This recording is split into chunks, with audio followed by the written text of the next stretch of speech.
Okay, good morning, everybody.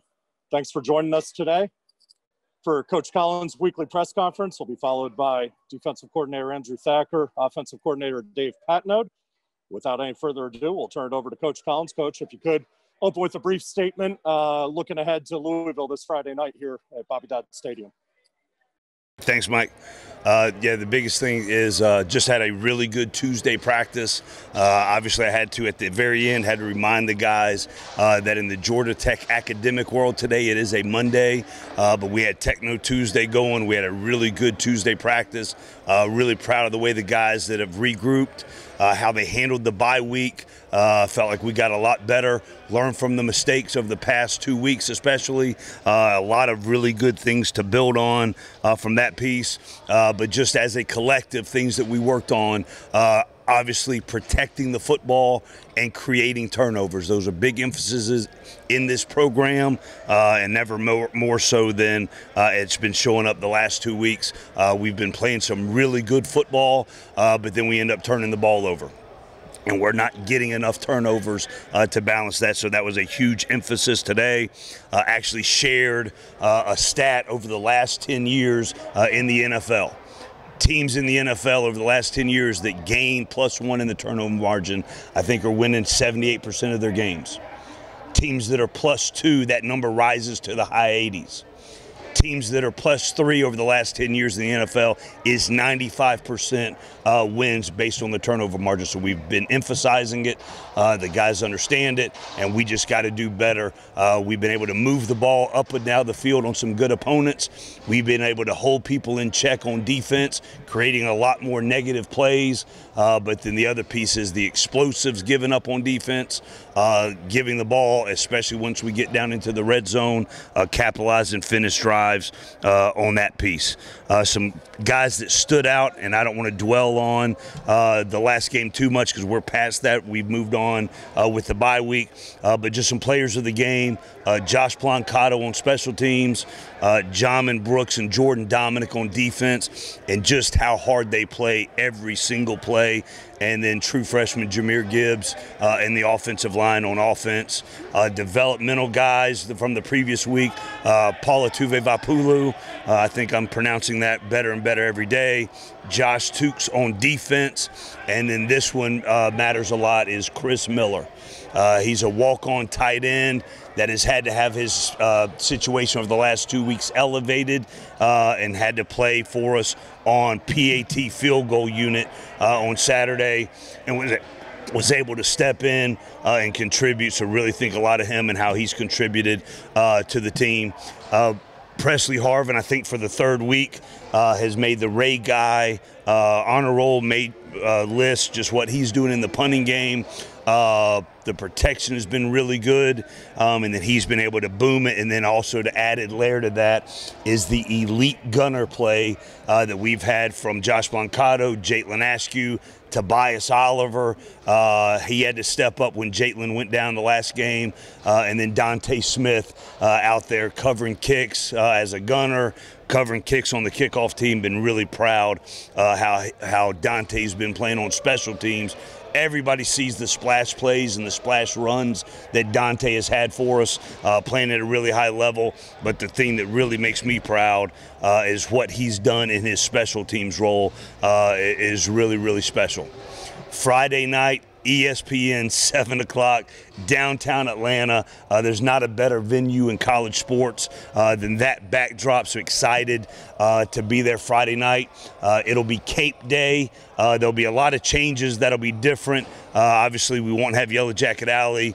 We won't be blessed to have the superhero patients out there with us pregame because of the unique circumstances that we're in. There won't be any gray uniforms. Those things are still overseas, but just the consciousness, making sure that we're honoring those heroes with Cape Day.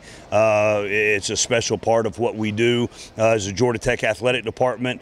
Also the money down piece, the initiative that we've started this year, myself donating for every third down stop money down stop, and also whenever we convert a third down or fourth down, pledging money, Children's Healthcare of Atlanta. That partnership means a lot to me personally, means a lot to our athletic department, and I think if you go to ramblingrec.com, any fans out there that want to support this, match the initiative that we've started with the donations for success on money downs, I know that would be greatly appreciated and valued. Another piece for Saturday or for Friday night, honoring Morgan Burnett, who's going into the Georgia Tech Sports Hall of Fame. I've got a very personal tie to this. He was part of that historic Georgia Tech signing class, the highest rated recruiting class in Georgia Tech history. So I think the world of Morgan, proud of who he was as a Georgia Tech football player, student athlete, and what he's done now that he's gone on into his career in the NFL. And I still remember on his official visit, and I don't know why I remember this, but we're doing our tours, and Morgan Burnett at the time was still uncommitted. He was one of the top players in the country. And I still remember us going through the weight room tour part of the day, and I look over and I see Morgan Burnett's mom, I saw Roddy Jones' mom, I see Kyle Jackson's mom sitting there talking about their son's future and bonding. And then all of a sudden, they really clicked and hit it off. And I knew right then that I felt pretty good about Morgan Burnett coming and being a part of the Georgia Tech. And eventually, what he's done with his career has been really special. So excited to see him on Saturday. And then the last thing, and then I'll open up for questions, playing a really good Louisville team. I've got really good history with Scott Satterfield. He's a dear friend. Throughout the course of your career, there's seasons that at the end of it really stand out as being something special to you. 2010, Scott Satterfield and I went to FIU. They were coming off a poor season. It was the second worst defense in college football, and Scott and I went, him as the offensive coordinator, me as the defensive coordinator, and in one season went from the bottom of the Sun Belt to actually winning a championship, winning a ring for the Sun Belt Conference champions. Went to FIU's first ever bowl game, the Little Caesars Bowl, went up there, won it, did not have a single slice of Little Caesars pizza that entire week, but we ended up getting the dub. Tremendous amount of respect for Scott as a coach, tremendous amount of respect as Scott as a play caller, and what he's done with his tenure at App State, and obviously we all saw what he did last year at Louisville. Just tremendous amount of respect for him and what he does, and he's a dear friend. And so with that, questions. Okay, if you could, please use the Zoom function, the raise hand function within Zoom. If you have a question, we'll call on people individually, and we'll start with Kelly Quinlan from Rivals. Hey, Kelly. Hey, Geoff. I was just curious. A lot of coaches like to use the bye weeks for self-scouting and that kind of thing. Was that a big part of y'all's plan last week in terms of just trying to reset things? Absolutely. That's what we do on all three phases. Things that we're doing well, things that we're perceived as doing well, but then when you look at the numbers and the data, you're not. So just trying to make sure we're putting our guys in the right positions, what their skill set is, and what we can do better. That's always a component of what we do at the end of games. But in the bye week, those numbers are especially critical. We took that entire Sunday, Monday, after the game last 2 Saturdays ago to do that very thing, and then we've been implementing those throughout this week off, and now we're getting into game prep, so 100%. Next question comes from Charles Odom from the Associated Press. Hey, Charles. Hey, Coach. I wanted to follow up on your opening comment about protecting the ball. As I look around the ACC, I see this to be a common theme. As of now, 6 teams have thrown as many or more interceptions than TD passes, and no team did that for the entire 2019 season. Do you see this as an impact of pandemic and what teams were limited to in the offseason, or and what do you see going forward? Do you think this is something that's going to straighten itself out? No, I think that's a very fair point. I can't speak to other teams. I just know that we always place a big emphasis on it. But then when you get in games and it is a direct result of winning or losing. It's easier for the guys to hear that message, to embrace that message, understand the importance of all of those things. So the guys have a heightened sense of awareness. They're out there doing some ball security drills as we speak. But just the importance of it, is paramount in our program at all times. I'm sure there's layers of reasonings why there's a lot of things that are going on in college football. Some guys being thrust into action a little sooner than maybe they anticipated or the coaching staff anticipated. Those kind of things, guys having to come in and contribute, earlier than maybe expected. I'm sure that's a case at places, but all we're focused on right now is protecting the football in every way, shape, or form, collectively as a team, and then conversely creating turnovers and getting the ball, which is the hallmark and part of our DNA around here. We've got to do that at a higher level moving forward. Next question from Rod McKenzie from 247 Sports. Hey, Rod. Hey, good morning, Geoff. Hey, a couple of questions about special teams. Number one, with the rule about not lining up over the center, are teams attacking you a little differently now? And have you made any adjustments with your protection? And also, what went into the decision to go to the sky kicks against Syracuse?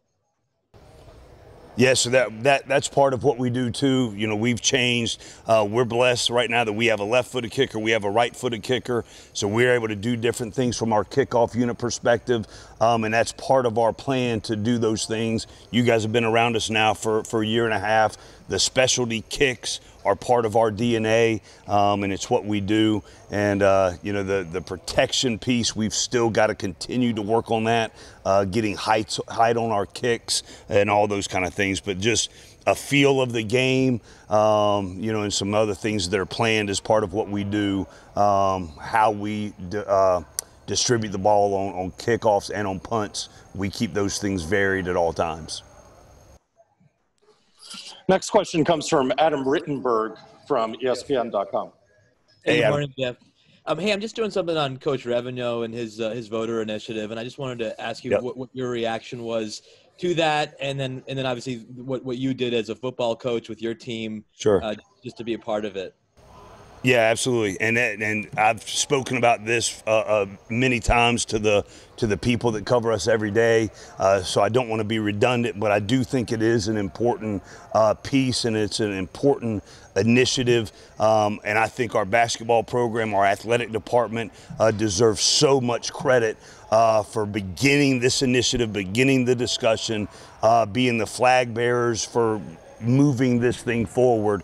But very early on, when we were going through everything late in May and early June, and we're having Zoom calls with our entire team, and guys are talking about ways that they can, affect change, how they can make a difference in our local community and then nationally, whatever they can do.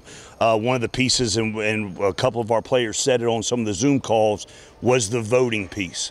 It was important for us to be engaged in that process, to make sure that we were using our voices to match the people that we elect to represent us, to match our personal values, and using that voice. And then with our basketball program, and Josh Pastner, Nell Fortner, and Eric Revenue started that initiative, and it got to me, it was very easy after listening to what our players had talked about and how much our players understood the importance in using their voice in the voting process. So we were scheduled to play Duke the week of November 2nd. And I said with our guys, we should give our guys the day off to vote. Our athletic department decided to go with an entire athletic department-wide initiative for that Tuesday to be an off day for all of our student athletes. Was in full support of that piece. Wanted to be at the forefront of it because that was something that came from our players. And I think actually, if you even go peel back the layers, I think on some of the basketball players' Zoom calls with their coaches, it was the players that were asking for these things, and then the coaches took what the players listened to them, understood what they were going through, how they could affect positive change and make sure that their values are being aligned in the election process. And so I just think the partnership, just the global initiative from our athletic department, how it's been pushed and elevated. And I think now the entire NCAA is going to a mandatory off day on election day. Very proud to be a small part in that process. But it's from our players, our student athletes at Georgia Tech, who are just built in such a special way. The reason they come here to come to one of the top 4 academic schools in the country, to play athletics at the highest level, and then still have the awareness to make sure that they want to be a part of making this world, making our community a better place, I think is special. When your values are aligned at a place that is trying to do the right thing for the student athletes, trying to do the right thing for the community as a whole, and just proud that I'm here and get to be a part of it and play some small role in that. Next question comes from Ken Segura from the Atlanta Journal-Constitution. Hey, Ken. Jeff. Hey, Jeff. I was wondering, you'd mentioned before about the changing up your practice schedule and then the way, which days you're going to load up. And I'm curious, I don't know if 3 days, 3 games is enough for you to kind of figure out if that's working, but what's been your sense of things so far? Well, I mean, the big thing is if you just look at and Ken, I know you've watched us now for 18 months through 3 games this year relative to 3 games last year. The improvement in this football team has incrementally grown. The way we're moving the ball, the way we're defending on defense, the way we're creating tackles for loss, sacks, not letting people move the ball up and down the field on us is night and day. And just really proud of the way our players play, the way they prepare, the way they come to work every single day, the way they try to build on the culture. This is going to be one of the elite programs in college football sooner than later. The guys understand that. The guys are working toward that every single day. We just got to learn to not hurt ourselves, not put ourselves in a bad situation, whether that be from penalties or whether that be from turnovers. But I think Mike had up some stat about us being nationally ranked in a bunch of different categories. And those are all really good things, and those are all markers that show that our guys are developing at a high level and at times are playing an elite level of football. Then we've just got to learn to stop hurting ourselves with critical penalties, unforced errors, and then not turning the ball over. And we get those things fixed, which we will. This has the makings of a really, really good football team. Question from Patrick Canaro from Ramblin' Sports. Good morning, Coach Collins. I just wanted to follow up on Ken's question right there and just point out it's only been 3 games, but the trend so far for offense has been tremendous successful production of yardage, not as much production in points. And I just want to ask you, how do you plan to bridge that gap on Friday night? You feel like you're not that far away, really, when you watch it. Yeah, there's no doubt. If you watch just the level of play, you watch both sides of the ball up front at the offensive line position and at the defensive line position, there is so much market improvement. And the other thing is the turnover piece, getting into the red zone. The first 3 drives 2 games ago, we got into the red zone inside the 10-yard line. The first 3 drives come up with 7 points. So we just got to learn to finish drives, not turn the ball over, not hurt ourselves, all of those things, and do that at a high level. And conversely, when we get put in a situation defensively that we do give up an explosive or we do end up in the red zone, we've got to find a way to get stops. And we will continue to work on that. But the way the guys work, the way the guys prepare, the way the guys are playing at a really high level, and then we just cannot hurt ourselves, which has been a mark of the last 2 games. Okay, we have time for just a few more. We'll start with Ken Segura from the AJC. Hey, Ken. Hey, about the, you mentioned after the Syracuse game, the unforced errors, they're the, false starts and illegal shifts and so forth. It's obviously been something you're wrestling with. How do you fix that? Yeah, well, a big piece of it is the communication piece, understanding there's unique environments that we're going into every single week. There's going to be a different noise cadence in every single stadium that we play in. We've got to make sure that we're communicating at a high level. There's some things that were happening internally with some young guys that we've got those things cleaned up, and just continue to improve on that at a high level and not have those unforced errors. But that's just been a big piece too. I talked a lot about early on in the pandemic piece and how to make sure we're running a clean and efficient practice. The chaotic noises and the chaotic things that have been a hallmark really during preseason camp and even the first 3 weeks hadn't really been doing that. But Ken, if you came out to practice this week and even or last week and then today, we've cranked that thing up. I think the highest the volume goes up to is 10. We've been cranking that thing up to 11. So any Spinal Tap fans, you'll get that point of reference. But we've been cranking the decibels up as loud as it will go, so that whatever environment we're placed into, we're going to be able to communicate at a high level and execute the way we can and not hurt ourselves. So again, that's on me as a coach, understanding the situation that we're in, still in the midst of a global pandemic, but understanding that we know now the protocols, we know the spacing, we know all the things, the mitigation strategies that we have in place. Now we're able to elevate the volume, elevate the chaotic environment, so there is some level of unpredictability even when we come out at practice, so that we don't get to a game on Friday night or Saturday and there's a little, the chaotic environment can affect us.